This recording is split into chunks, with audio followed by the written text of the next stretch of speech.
उत्तर प्रदेश में विधानसभा चुनाव से पहले आम आदमी पार्टी जमीन तलाशने में जुट गई है। आम आदमी पार्टी के राज्यसभा सांसद संजय सिंह यूपी में कई दिनों से डेरा जमाए हुए हैं। इसी बीच आज संजय सिंह लखनऊ दौरे पर रहे, जहां उन्होंने कई नेताओं को पार्टी की सदस्यता भी दिलाई। इस दौरान संजय सिंह ने प्राइम न्यूज से बातचीत की। क्या कुछ कहा उन्होंने, सुनिए। उत्तर प्रदेश में जहां एक तरफ राम मंदिर निर्माण को लेकर सरकार पूरी कोशिश कर रही है कि वो सही तरीके से संपन्न हो जाए, तो दूसरी तरफ क्राइम और कोरोना में प्रतिस्पर्धा लगातार जारी है। ऐसा कहना है संजय सिंह, जो कि आम आदमी पार्टी के राज्यसभा सांसद हैं और इस वक्त हमारे साथ वो मौजूद हैं। सर, राम मंदिर निर्माण शुरू होने वाला है, प्रधानमंत्री आने वाले हैं, कोरोना दूसरी तरफ है, क्राइम भी सरकार से संभल नहीं रही है, क्या कहेंगे? देखिए, उत्तर प्रदेश क्राइम और कोरोना से कराह रहा है। पूरे प्रदेश में अपराध बहुत तेजी के साथ बढ़ रहा है। राम राज्य तो नहीं बना पाए योगी जी, फिरौती प्रदेश जरूर बना दिया इसको। अपहरण का धंधा चल रहा है यहाँ पे।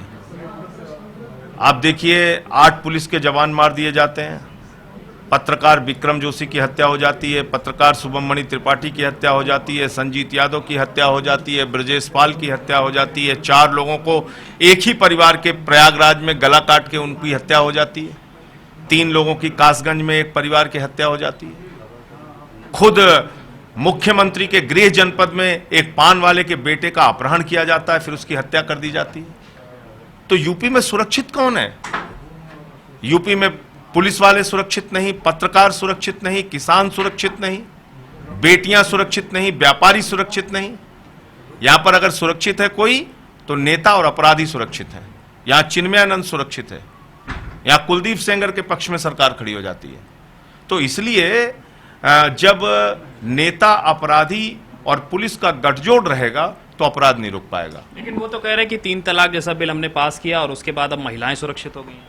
देखिए, 3 तलाक का बिल उन्होंने पास किया मुस्लिम महिलाओं के लिए, लेकिन उन्हीं मुस्लिम महिलाओं को इन्होंने आतंकवादी तक कहा जो सीएए को लेकर प्रोटेस्ट कर रही थी। तो भारतीय जनता पार्टी को अपना पश्चाताप करना चाहिए। और कंबल चोरी भी कर रहे थे यहाँ जब सीएए का प्रोटेस्ट कर रही थी महिलाएं, तो उसके लिए जाके मुस्लिम महिलाओं से लोग माफ़ी मांगे और कम से कम महिला मोर्चा, युवा मोर्चा, 2-3 जो शाखाएं हैं, वो मुस्लिम महिलाओं को न्याय दिलाने के लिए आंदोलन करें, उसी तरह से जैसे उन्होंने 3 तलाक में न्याय दिलाया। कोरोना पे क्या कहेंगे? लगातार जो आंकड़े हैं वो उत्तर प्रदेश में बढ़ रहे हैं, राजधानी लखनऊ में भी लगातार आंकड़े बढ़ते जा रहे हैं और जो स्वास्थ्य व्यवस्थाएं वो पहले से ज़्यादा बदतर हो चुकी हैं।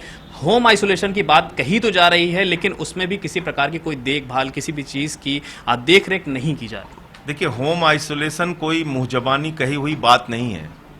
होम आइसोलेशन के लिए कुछ नियम बने हैं, कुछ प्रोटोकॉल बने हैं जिसका पालन आपको करना होता है। वो क्या है? वो ये है कि आपको कम से कम टेली मेडिसिन के जरिए डॉक्टर्स का परामर्श दिला के उनको दवा आदि दिलाना पड़ेगा। उनके ऑक्सीजन लेवल चेक करने के लिए इस तरह के ऑक्सीमीटर देने पड़ेंगे।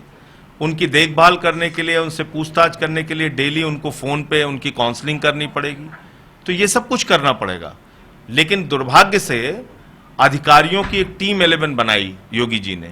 अब वो पता नहीं क्रिकेट मैच खेलने के लिए बनाई कि कोरोना से लड़ने के लिए बनाई, ये बड़ी दुविधा का विषय है।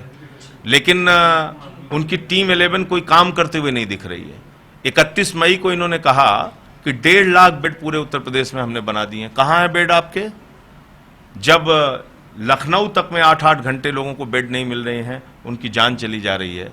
छोटे छोटे जिलों की क्या हालत है आप जाके देखिए। मैंने यात्रा की, इस बीच प्रयागराज गया, कौशाम्बी गया, प्रतापगढ़ गया, अंबेडकर नगर गया, सिद्धार्थ नगर गया, सभी जिलों में गया, बस्ती गया, और जो सूचनाएं वहां से मिल रही हैं वो बहुत दुखदाई और चौंकाने वाली हैं। गाजीपुर में 42 मरीज लापता हैं। प्रयागराज में एक कोरोना का मरीज गायब हो जाता है अस्पताल से, बाद में उसकी लाश मिलती है। ये हो रहा है कोरोना के मरीजों के साथ उत्तर प्रदेश में। तो अगर योगी जी कोई एक ठोस नीति बना के काम करना चाहते हैं तो उनको केजरीवाल सरकार के मॉडल का अध्ययन करना चाहिए।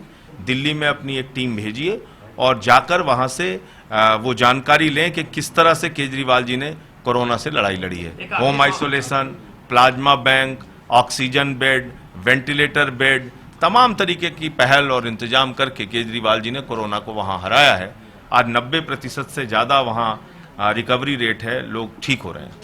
आखिरी सवाल आपसे ये है कि आप उत्तर प्रदेश में पार्टी को मजबूत कर रहे हैं, दूसरी तरफ विपक्षी दलों की अगर हम बात करें तो मायावती भी कहीं ना कहीं एक मजबूत विपक्ष रही हैं, पूर्व मुख्यमंत्री रही हैं, उनके लिए क्या कहेंगे? मायावती जी कर क्या रही हैं यूपी में, आप मुझे बताइए।